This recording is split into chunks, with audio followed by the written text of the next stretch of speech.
18 साल पुराना मामला, लेकिन कार्रवाई ऐसी कि पूरे प्रशासनिक सिस्टम में हलचल मच गई। केंद्र सरकार ने भ्रष्टाचार के आरोपों में एक वरिष्ठ आईएएस अधिकारी पर ऐसा एक्शन लिया है जिसकी अब पूरे देश में चर्चा हो रही है।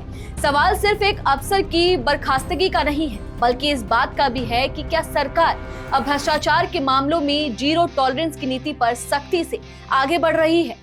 नमस्कार, मैं नंदिनी सोनी और आप देख रहे हैं द हिंदी टॉक। दरअसल 2003 बैच की एजी-एमयूटी कैडर की वरिष्ठ आईएएस अधिकारी पद्मा जायसवाल को केंद्र सरकार ने सेवा से बर्खास्त कर दिया है। बताया जा रहा है कि ये फैसला कार्मिक एवं प्रशिक्षण विभाग यानी डीओपीटी की सिफारिश के बाद लिया गया और राष्ट्रपति की मंजूरी मिलने के बाद आदेश जारी किया गया। एजीएमयूटी कैडर के अधिकारियों से जुड़े मामलों में डीओपीटी गृह मंत्रालय की सिफारिशों के आधार पर कार्रवाई करता है। हालांकि इस पूरे मामले में एक नया मोड़ भी सामने आया है। मीडिया रिपोर्ट्स के मुताबिक पद्मा जायसवाल ने खुद इस तरह की किसी बर्खास्तगी आदेश की जानकारी होने से इनकार किया है। यानी अब सवाल ये भी उठ रहे हैं कि आखिर पूरा मामला किस स्तर तक पहुंच चुका है और आगे इसमें क्या नया खुलासा हो सकता है। वहीं अगर पूरे विवाद की बात करें तो ये मामला साल 2007-8 का बताया जा रहा है। उस समय पद्मा जायसवाल अरुणाचल प्रदेश के पश्चिम कामेंग जिले में उपायुक्त के पद पर तैनात थी। आरोप लगे थे कि उन्होंने अपने पद का दुरुपयोग किया और सरकारी धन के गबन में भूमिका निभाई।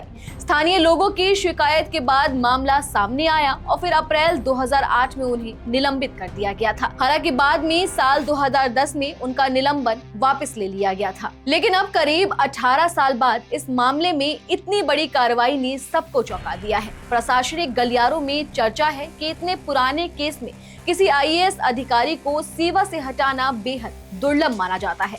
यही वजह है कि इस फैसले को सरकार के सख्त आदेश के तौर पर देखा जा रहा है। पद्मा जायसवाल का प्रशासनिक और शैक्षणिक रिकॉर्ड भी काफी मजबूत माना जाता है। उन्होंने अरुणाचल प्रदेश, दिल्ली, गोवा और पुडुचेरी जैसे राज्यों और केंद्र शासित प्रदेशों में कई अहम जिम्मेदारियां संभाली थी।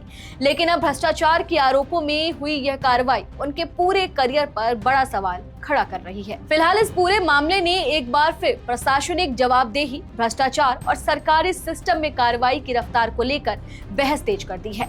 अब सबकी नजर इस बात पर है कि क्या आने वाले समय में ऐसे और मामलों में भी सरकार इसी तरह की सख्त कार्रवाई करती दिखाई देगी। चलिए फिलहाल इस वीडियो में इतना ही। आप इस पूरी खबर को लेकर क्या कुछ सोचते हैं, कमेंट सेक्शन में हमें अपनी राय जरूर दें।